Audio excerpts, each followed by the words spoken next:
اور جب تقویٰ کرے گا تو رب وحدہ لا شریک اس کی مصیبتوں، پریشانیوں اور تکلیفوں کو راحت میں تبدیل فرما دے گا۔ اس آیت مقدسہ کا جو یہ حصہ ہے، اس کا شان نزول یہ بیان کیا جاتا ہے کہ حضرت سیدنا عوف بن مالک رضی اللہ تعالی عنہ، یہ جلیل القدر صحابہ میں سے صحابی رسول صلی اللہ علیہ وآلہ وسلم ہے۔ اسلام قبول کیا، آپ کے بیٹے نے بھی اسلام قبول کیا، تو کفار اور مشرکین کا یہ شیوا تھا کہ جو بھی دارہ اسلام میں داخل ہوتا، اسلام قبول کرتا، وہ اس کے لیے پریشانیاں کھڑی کر دیتے تھے۔ تو حضرت سیدنا عوف بن مالک رضی اللہ تعالیٰ عنہ کے بیٹے کو ان لوگوں نے پکڑ لیا، مشرکین مکہ نے گرفتار کر لیا۔ تو حضرت عوف رضی اللہ تعالیٰ عنہ حضور نبی رحمت شفیع الامم صلی اللہ علیہ وآلہ وسلم کی بارگاہ اقدس میں حاضر ہوئے اور عرض کیا، یا رسول اللہ صلی اللہ علیہ وسلم، لوگوں نے میرے بیٹے کو پکڑ لیا ہے، گرفتار کر لیا ہے، اب میرا دل بڑا پریشان اور بے چین ہے۔ تو حضور نبی رحمت صلی اللہ تعالیٰ علیہ وآلہ وسلم نے اپنے صحابی کو، اپنے امتی کو یہ پیغام دیا کہ اللہ کی ذات پر بھروسہ کرو، اللہ وحدہ لا شریک سے ڈرتے رہو، اور اللہ کی ذات پر کامل توکل کرو، اور ساتھ بطور وظیفہ یہ الفاظ پڑھو، لا حول ولا قوت الا باللہ العلی العظیم۔ حضرت عوف بن مالک رضی اللہ تعالیٰ عنہ بیان فرماتے ہیں، میں گھر گیا اور گھر جا کر اپنی بیوی کو بھی بتایا اور خود بھی ان الفاظ کا ذکر شروع کر دیا۔ تو ابھی تھوڑا ہی عرصہ گزرا تھا کہ دروازے پر دستک ہوئی، اور دروازہ کھول کر دیکھا تو بیٹا سامنے موجود تھا۔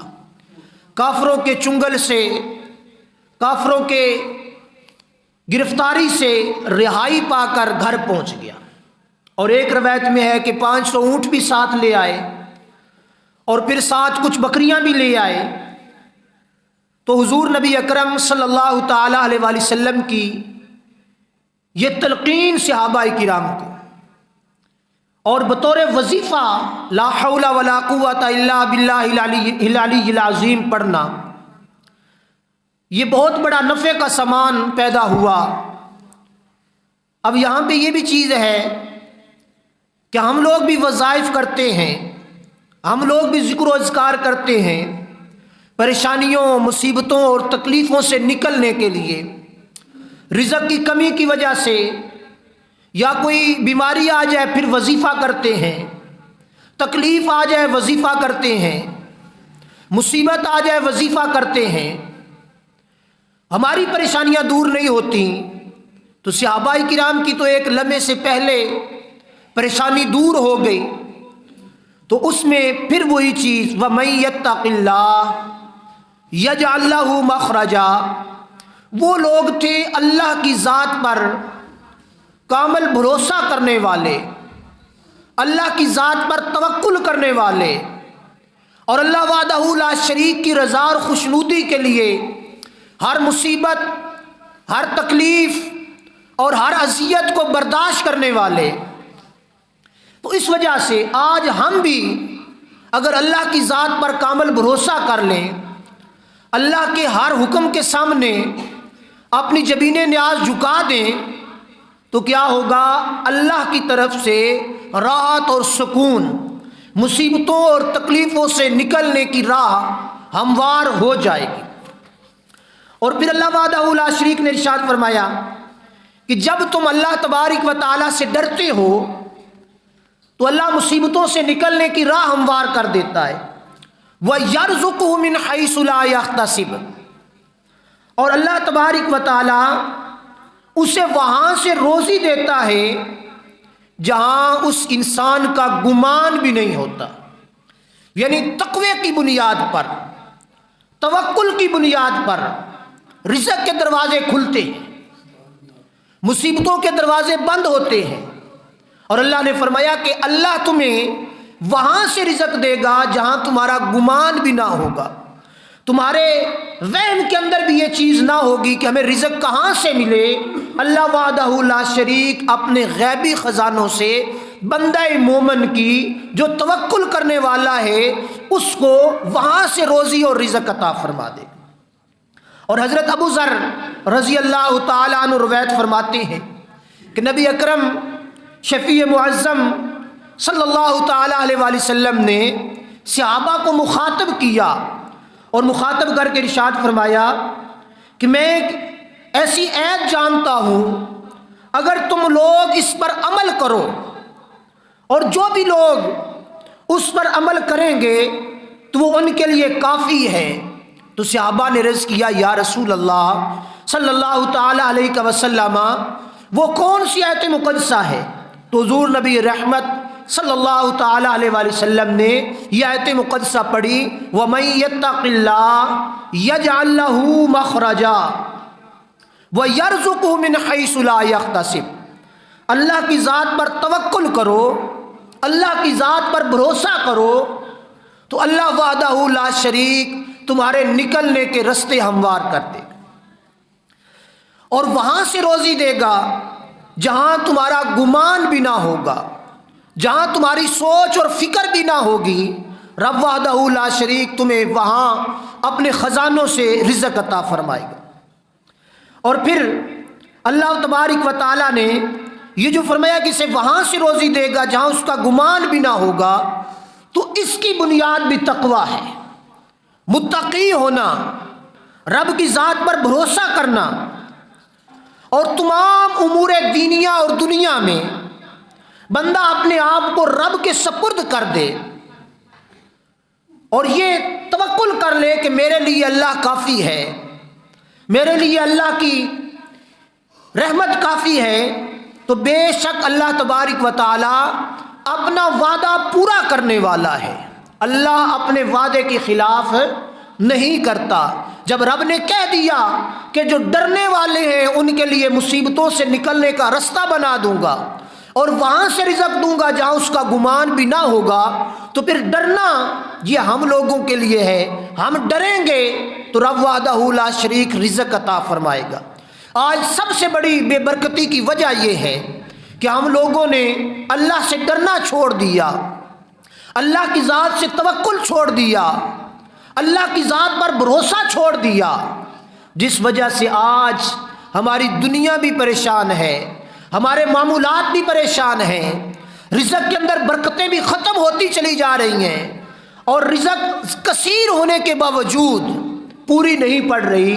اس کے سب سے بڑے اسباب یہی ہیں کہ ہم اللہ کی ذات سے بھروسہ اور توکل چھوڑ چکے ہیں۔ جب مصیبت آئی تو وظیفہ کر لیا، مصیبت چلی گئی تو وظیفہ چھوڑ دیا، جب تکلیف آئی، بیماری آئی تو رب کو یاد کر لیا، جب مصیبت، تکلیف اور بیماری چلی گئی تو رب وحدہ لا شریک کی بارگاہ سے اپنا ناطہ اور تعلق توڑ لیا، یعنی ضرورت کے وقت کر لیا اور جب ضرورت پوری ہو گئی تو پھر چھوڑ دیا۔ حضرت سیدنا عمر فاروق رضی اللہ تعالیٰ عنہ روایت فرماتے ہیں کہ نبی اکرم شفیع معظم امام الانبیاء جناب محمد مصطفیٰ صلی اللہ تعالیٰ علیہ وآلہ وسلم نے ارشاد فرمایا، اے لوگو، اگر تم اللہ کی ذات پر توکل کرو جس طرح توکل کرنے کا حق ہے تو اللہ وحدہ لا شریک تمہیں اس طرح رزق دے گا جس طرح پرندوں کو رزق دیتا ہے، یعنی پرندوں کو اللہ وحدہ لا شریک اپنے فضل اور عنایت سے رزق عطا فرماتا ہے۔ صبح رب کی ذات پر بھروسہ کر کے توکل کر کے نکلتے ہیں اور واپس شام کو اپنی پوٹ بھر کے آ جاتے ہیں، وہ اللہ کی ذات پر بھروسہ کرتے ہیں۔ تو آج ہم لوگوں نے بھروسہ چھوڑ دیا، جانور بھروسہ کرتا ہے، توکل کرتا ہے، اللہ وحدہ لا شریک اس کو رزق دیتا ہے۔ پرندہ اللہ کی ذات پر توکل اور بھروسہ کرتا ہے، رب وحدہ لا شریک اس کو رزق دیتا ہے۔ اور انسان کتنا بدبخت ہے، انسان کتنا غافل ہے کہ اشرف المخلوقات ہونے کے باوجود، عقل سلیم ہونے کے باوجود اللہ سے اپنا ناطہ اور تعلق توڑے بیٹھا ہے۔ اور حضرت سیدنا عبداللہ بن مسعود رضی اللہ تعالی عنہ روایت فرماتی ہیں، نبی کریم رؤوف الرحیم امام الانبیاء جناب محمد مصطفیٰ صلی اللہ تعالی علیہ وآلہ وسلم نے ارشاد فرمایا، جو شخص فاقے میں مبتلا ہوا اور وہ لوگوں کے سامنے اپنا فاقہ بیان کرتا ہے تو اللہ تبارک و تعالی اس کے فاقے کو کبھی دور نہیں کرے گا۔ یعنی ظاہری طور پہ پریشانی آ گئی، ظاہری طور پر رزق کے اندر کمی آ گئی، بھوک ہو گئی، تو وہ پھر واہ ویلا کرتا ہے، وہ پھر آؤ بکا کرتا ہے، ہائے میرا کوئی حال نہیں، میں تو ماریا گیا، یہ ہو گیا وہ ہو گیا، اس طرح کے الفاظ اپنی زبان سے وہ ادا کرتا ہے، لوگوں کے سامنے ہاتھ پھیلاتا ہے، گریہ وزاری کرتا ہے، مانگتا پھرتا ہے۔ تو حضور صلی اللہ تعالی علیہ وآلہ وسلم نے ارشاد فرمایا، اللہ اس کے فاقے کو ختم نہیں کرے گا بلکہ اس کے فاقے میں اضافہ ہوتا چلا جائے گا۔ مانگنے والا مانگتا چلا جاتا ہے تو اس کو مانگنے کی عادت بڑھ جاتی ہے۔ اور پھر فرمایا، جو بندہ اللہ وحدہ لا شریک کی بارگاہ میں عرض کرے، اپنے اس معاملے کو، اپنی اس پریشانی اور تکلیف کو، اور اللہ کی ذات پر بھروسہ کر کے بیٹھ جائے، تو حضور نبی رحمت صلی اللہ تعالی علیہ وآلہ وسلم نے ارشاد فرمایا، اللہ تبارک و تعالی بہت جلد اس کے فاقے کو ختم کر کے اپنی رحمت کا خزینہ بنا دے گا، اور بہت جلد اللہ تبارک و تعالی اس کی تکلیف کو راحت اور سکون میں تبدیل فرما دے گا۔ آج ہماری تکلیفیں بڑھتی چلی جاتی ہیں، تکلیف کے دروازے کھلے ہوئے ہیں۔ بے شک یہ بھی ایک مسلمان کی آزمائش ہوتی ہے، مسلمان کا امتحان ہوتا ہے، لیکن کثرت تکلیف، کثرت مصیبت، اس کی ایک وجہ یہ بھی ہے کہ ہم لوگوں نے اللہ سے توکل کو چھوڑ دیا، توکل اٹھا لیا، بھروسہ چھوڑ دیا، رب سے ڈرنا چھوڑ دیا، رب وحدہ لا شریک کا خوف چھوڑ دیا، جس وجہ سے آج ہماری دنیا اور ہماری آخرت دونوں برباد ہوتے چلے جا رہے ہیں۔ دنیا میں رزق کی کمی ہے، رزق کے پیچھے لگ کے ہم نے سارے معمولات دین کے چھوڑ دیے، اور دین کو چھوڑ دیا تو آخرت بھی برباد ہو گئی۔ تو اس لیے ہم لوگوں کو یہ چاہیے کہ ہم اللہ کی ذات پر توکل کریں اور بھروسہ کریں۔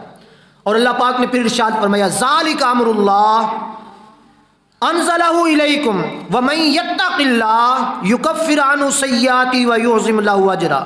یہ اللہ کا حکم ہے کہ اس نے تمہاری طرف اتارا، جو اللہ تبارک و تعالیٰ سے ڈرے اللہ اس کی برائیاں اتار دے گا، اللہ اس کی برائیاں مٹا دے گا، اور اسے اپنے خزانہ رحمت سے بہت بڑا ثواب عطا فرمائے، بہت بڑی برکت عطا فرما دے گا۔ کب؟ جب وَمَن يَتَّقِ اللَّهَ يُكَفِّرْ عَنْهُ، اللہ کی ذات پر بھروسہ کرے گا، توکل کرے گا، عاجزی انکساری کرے گا، رب وحدہ لا شریک کی بارگاہ میں شکر گزاری کرے گا، تو پھر کیا ہوگا؟ اللہ تبارک و تعالیٰ اس کی برائیاں اتار دے گا، یعنی گناہ معاف کر دے گا، رزق کے خزانے کھول دے گا، پریشانیوں کے دروازے بند کر دے گا، اور رحمتوں کے دروازے کھول دے گا۔ وَمَن يَتَّقِ اللَّهَ، یہ توکل کی بات ہے۔ اور حضرت سیدنا ابو ذر غفاری رضی اللہ تعالی عنہ بیان فرماتے ہیں، حضور نبی رحمت صلی اللہ تعالی علیہ وآلہ وسلم نے یہی آیت مقدسہ پڑھی، وَمَن يَتَّقِ اللَّهَ يَجْعَل لَّهُ مَخْرَجًا، کہ جو اللہ تبارک و تعالیٰ سے ڈرتا ہے، اللہ وحدہ لا شریک اس کی رحمت کے خزانے کھول دیتا ہے، مصیبتوں کے دروازے بند کر دیتا ہے۔ تو حضرت انس بن مالک فرماتے ہیں، ہم صحابہ نے عرض کیا، یا رسول اللہ صلی اللہ تعالی علیہ وسلم، ہمیں اس کی تھوڑی سی وضاحت بیان فرمائیں۔ تو تو آپ صلی اللہ تعالیٰ علیہ وآلہ وسلم نے ارشاد فرمایا یہ سب لوگوں کے لیے عبرت ہے، سب لوگوں کے لیے نصیحت ہے۔ اور پھر آپ نے فرمایا اے دنیا کے دھوکے میں مبتلا انسان، اے دنیا کے دھوکے میں مبتلا بادشاہ، ہم نے تمہیں دنیا اکٹھی کرنے کے لیے نہیں بھیجا۔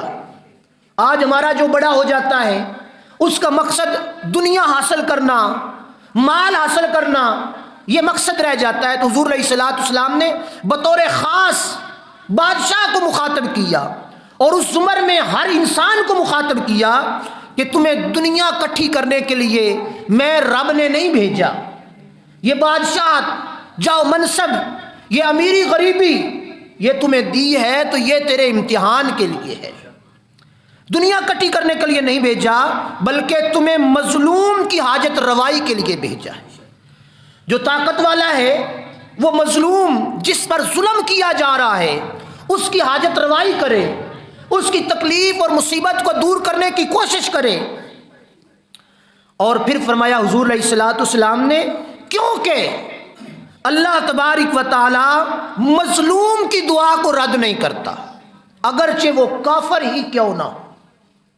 اب یہ بات بڑی قابل توجہ ہے، مظلوم جس پر ظلم کیا جا رہا ہو اس کی داد رسی کرنا، اس کے لیے دیوار بننا، اس کے ظلموں کو روکنا، یہ مسلمان کی زندگی کا شیوا ہے۔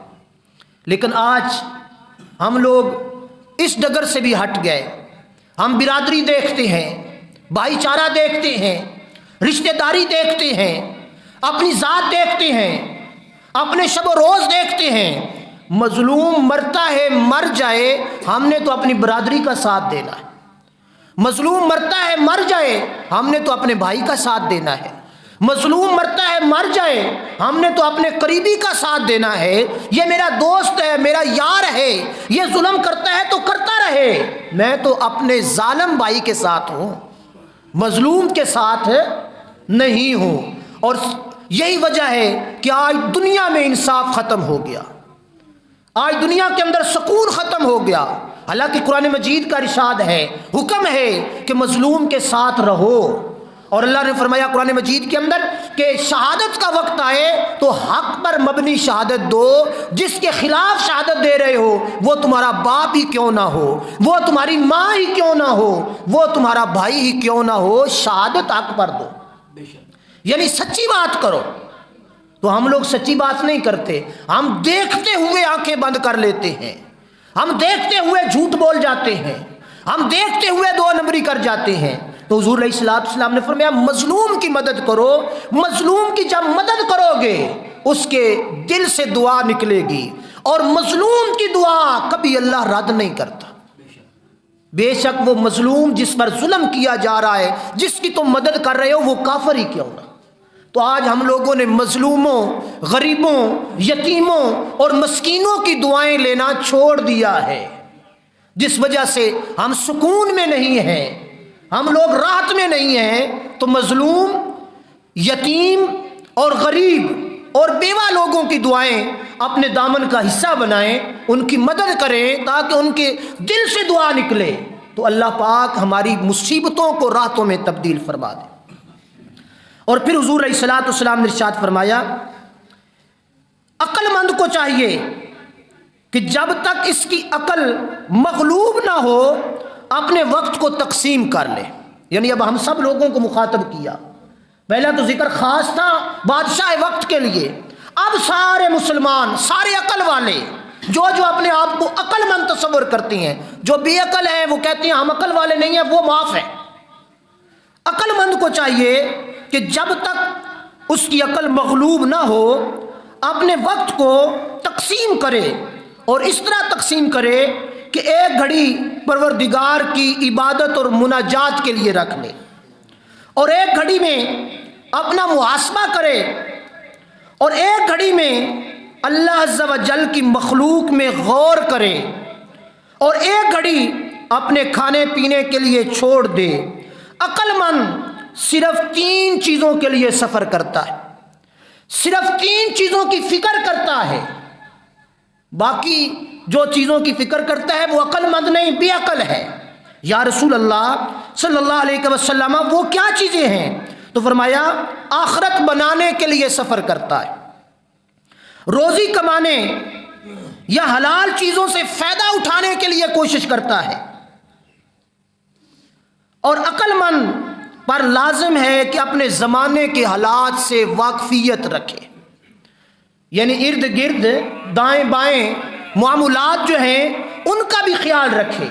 حضرت علی المرتضیٰ رضی اللہ تعالیٰ عنہ سے سوال کیا کہ ہم جنت میں جانا چاہتے ہیں، رسول اللہ سے سوال کیا ہم جنتی بننا چاہتے ہیں تو جنتی کیسے بنے؟ تو رسول اللہ صلی اللہ علیہ وآلہ وسلم نے ارشاد فرمایا اگر جنتی بننا چاہتے ہو تو اپنے ارد گرد دائیں بائیں کے 40 گھر سکون میں ہوں گے تو پکا جنتی ہے، یعنی تیرے آڈی گواڈی، تیرے ہمسائے، تیرے قرابت دار وہ تیری وجہ سے بے سکون ہو گئے، تیری وجہ سے انہوں نے پریشانی اور مصیبت اور تکلیف اٹھائی، تو پھر تیری نمازیں تجھے جنت میں نہیں لے جائیں گی، پھر تیرے روزے تجھے جنت میں نہیں لے جائیں گے، پھر دیگر معمولات تجھے جنت میں نہیں لے جائیں گے۔ جنت میں جانے کے لیے اپنے ہمسایوں کا، رشتہ داروں کا، قرابت داروں کا سب کا خیال رکھنا پڑے گا۔ جب خیال کرے گا ہمسائے خوش ہوں گے، رشتہ دار تیرے تجھ سے خوش ہوں گے، اللہ ان کی خوشی کی وجہ سے تجھے جنت عطا فرما دے گا۔ تو میں اور آپ غور کریں، کوئی آڈی گواڈی خوش نہیں۔ اور پھر فرماتی ہیں حضور علیہ الصلوۃ والسلام سے عرض کی یا رسول اللہ صلی اللہ علیہ وسلم ہمیں کچھ اور نصیحت فرمائیں، تو آپ صلی اللہ تعالیٰ علیہ وآلہ وسلم نے ارشاد فرمایا میں تمہیں اللہ تبارک و تعالیٰ سے ڈرنے کی وصیت کرتا ہوں کیونکہ تقوی تمام اچھی اعمال کی بنیاد ہے۔ اور کئی ایسے سوال ہیں، میں صرف جواب دیتا چلا جا رہا ہوں، صحابی بار بار عرض کرتے یا رسول اللہ ہمیں بتائیں صرف جواب۔ تو حضور علیہ الصلوۃ والسلام نے اس کے ساتھ متصل دوسری چیز بیان فرمائی، فرمایا قرآن مجید کی تلاوت اپنے اوپر لازم کر لو، یہ زمین میں تمہارے لیے نور ہے اور آسمان میں تمہارے تذکرے کا باعث ہے، یعنی قرآن مجید کی تلاوت کرو، دنیا میں تمہارے لیے نور ہے، دنیا میں تمہارے لیے رہبری ہے، دنیا میں تمہارے لیے رہنمائی ہے، دنیا میں تمہارے لیے رزق کے خزانے کھولنے کا ذریعہ ہے، یہ قرآن قانون خداوندی ہے۔ اور آخرت میں اور آسمان والوں کے لیے، آخرت میں نہیں آسمان والوں کے لیے جب تم تلاوت کلام کرو گے تو رب وحدہ لا شریک کے فرشتے آسمان میں تیرا ذکر کریں، ایک دوسرے کو مبارکباد پیش کریں گے، یہ بندہ دنیا میں رہتا ہوا کتنا متقی ہے کہ رب کے قرآن پر عمل بھی کرتا ہے اور رب کے قرآن کی تلاوت بھی کرتا ہے۔ اور پھر ارشاد فرمایا زیادہ ہنسنے سے بچو کیونکہ اس سے دل مردہ اور چہرہ افسردہ ہو جاتا ہے، زیادہ ہنسنے سے دل مردہ ہو جاتا ہے اور چہرہ افسردہ یعنی پریشانی والا ہو جاتا ہے۔ اور رب نے فرمایا قرآن مجید میں فَلْيَضْحَكُوا قَلِيلًا وَلْيَبْكُوا كَثِيرًا، گھٹ ہنسیا کرو تے چوکھا۔ اور پھر حضور علیہ الصلوۃ والسلام نے ارشاد فرمایا اچھی بات کے سوا کچھ نہ کہو، شیطان تم سے دور بھاگے گا اور نیکیوں میں مدد ملے گی۔ تو آج ہم لوگ بری بات کے قریب جاتے ہیں، ہر بری بات، ہر برائی ہماری زبان سے ہمارے دل کے اندر پائی جاتی ہے۔ تو نبی پاک فرما رہے ہیں بری بات سے بچو، شیطان تم سے دور بھاگے گا۔ شیطان ہمارا رشتہ دار ہے، شیطان ہمارے ہر معاملے میں ہمارا حصہ دار ہے۔ ہم شیطان سے بڑی محبت کرتے ہیں، وہ ہم سے بڑی محبت کرتا ہے۔ حالانکہ رب فرما رہا ہے ان الشیطان للانسان عدو مبین، شیطان تمہارا دشمن ہے۔ شیطان کو دوست بنایا تو نماز پڑھنے نہ آئے، شیطان کو دوست بنایا صدقہ نہ کر سکے، شیطان کو دوست بنایا رب کا ذکر نہ کر سکے، شیطان کو دوست بنایا روزہ نہ رکھ سکے۔ اگر شیطان دوست نہ ہوتا، رحمان سے محبت کی ہوتی تو پھر رحمان کے بندے تو وہ ہیں، رب نے قرآن مجید میں ارشاد فرما دیا کہ وہ رات کے پچھلے پہر اپنے بستروں سے اپنے پہلوؤں کو اٹھا لیتے ہیں اور رب کی بارگاہ میں گڑ گڑاتی ہیں اور سکون پاتے ہیں۔ اور پھر حضور علیہ الصلوۃ والسلام نے ارشاد فرمایا جہاد کو لازم پکڑ لو، یہ میری امت کی رہبانیت ہے، یعنی جہاد کرنا۔ اب جہاد کا سلسلہ چونکہ ختم ہو چکا ہے، جہاد نہیں ہے، لیکن ساتھ یہ ہے کہ اپنے نفس کے ساتھ جہاد کرو، اور حضرت علی المرتضیٰ رضی اللہ تعالیٰ عنہ فرماتے ہیں جہاد کا ایک باب یہ بھی ہے کہ نیکی کی دعوت دو اور برائی سے روکو۔ جہاد کا ایک پہلو تلوار لے کر جہاد کرنے والا آج نہیں ہے، لیکن جہاد ہے وہ کیا؟ نیکی کی دعوت دینا، برائیوں سے روکنا، برائیوں سے منع کرنا، یہ جہاد ہے۔ یہ اپنے نفس کے ساتھ جہاد ہے، اپنے معاشرے کے ساتھ جہاد ہے۔ ہم لوگ برائیوں کی دعوت دیتے ہیں اور بھلائیوں سے روکتے ہیں۔ اور غریبوں سے محبت کرو، ان کی صحبت اختیار کرو۔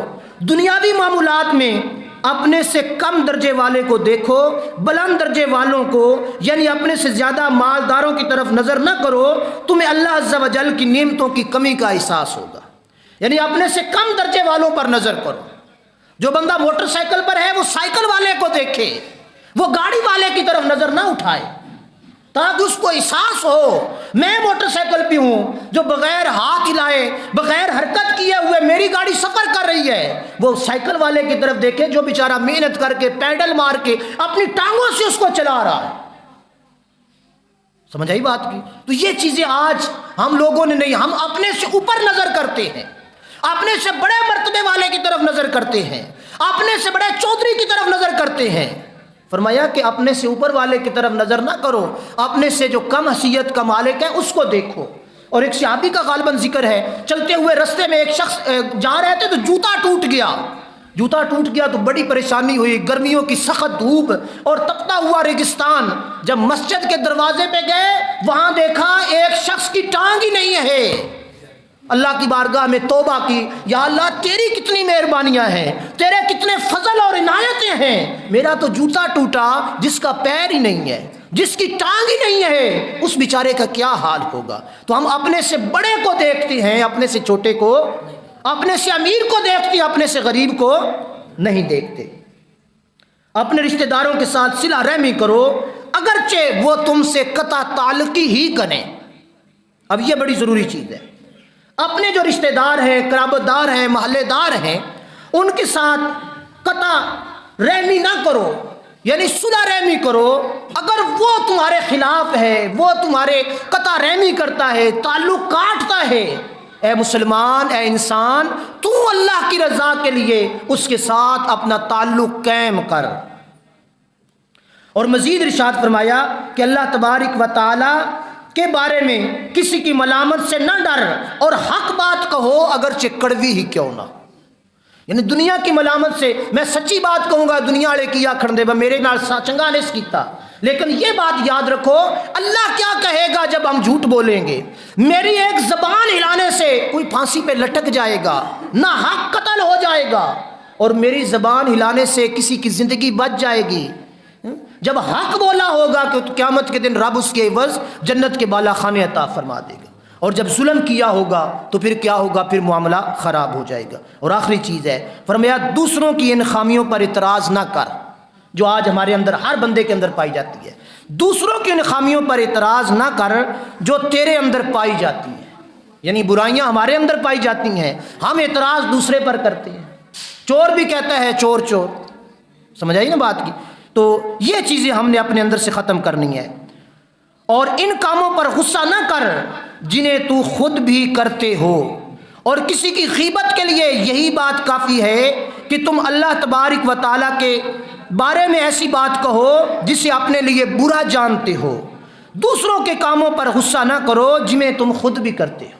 اب یہ چیزیں بڑی قابل توجہ ہیں دوستو، اپنی زندگیوں کو سنوارنے کی کوشش کریں، اپنے رزق کو بہتر بنانے کی کوشش کریں، آخر میں رزق کا ایک وظیفہ بھی لیتے چلے جائیں۔ حضور نبی رحمت صلی اللہ تعالیٰ علیہ وسلم نے ارشاد فرمایا، جو بندہ ہر فرض نماز کے بعد فرض پڑھ لیے، اس کے بعد ایک مرتبہ آیت الکرسی پڑھے اور ایک مرتبہ وَمَن يَتَّقِ اللَّهَ يَجْعَل لَّهُ مَخْرَجًا وَيَرْزُقْهُ مِنْ حَيْثُ لَا يَحْتَسِبُ وَمَن يَتَوَكَّلْ عَلَى اللَّهِ فَهُوَ حَسْبُهُ۔ یہ پڑھ لے، ایک مرتبہ سورہ فاتحہ اور 3 مرتبہ سورہ اخلاص، ہر فرض نماز کے بعد یہ پڑھ لے، اللہ تبارک و تعالیٰ اس کو وہاں سے رزق دے گا جہاں اس کا گمان بھی نہیں ہوگا، اور اللہ کی ذات پر بھروسہ کر کے اپنا رزق بار گلی میں چھوڑ دے، رب تیرے رزق کی حفاظت فرمائے گا۔ آج ہم لوگوں نے یہ ساری چیزیں چھوڑ دی ہوئی ہیں۔ آخر میں اعلان بھی سماعت فرما لیں انشاءاللہ العزیز، کل بروز ہفتہ بعد از نماز عشاء اسی جامعہ مسجد سیدنا صدیق اکبر رضی اللہ تعالیٰ عنہ میں عظیم و شان خلیفۃ المسلمین یار غار مصطفیٰ سیدنا ابو بکر صدیق رضی اللہ تعالیٰ عنہ کی خلافت اور آپ رضی اللہ تعالیٰ عنہ کی شان اولیت اور پھر ساتھ ہی شان سیدنا علی المرتضیٰ کرم اللہ تعالی وجہہ الکریم، اس مضمون پر عظیم و شان محفل شریف منعقد ہو رہی ہے، جس میں مفتی غلام رسول صاحب تشریف لا رہے ہیں۔ تمام احباب بھرپور طریقے سے اس میں شرکت فرمائیں انشاءاللہ العزیز۔ اللہ کے فضل سے 9 بجے بیان شروع ہو جائے گا، 9 بجے سے تاخیر نہیں ہوگی، 9 بجے انشاءاللہ بیان شروع ہو جائے گا اور 10 بجے تک انشاءاللہ تعالی محفل اختتام پذیر ہو جائے گی۔ اللہ وحدہ لا شریک ہمیں عمل کی توفیق عطا فرمائے، آمین۔ وآخر دعوانا الحمدللہ۔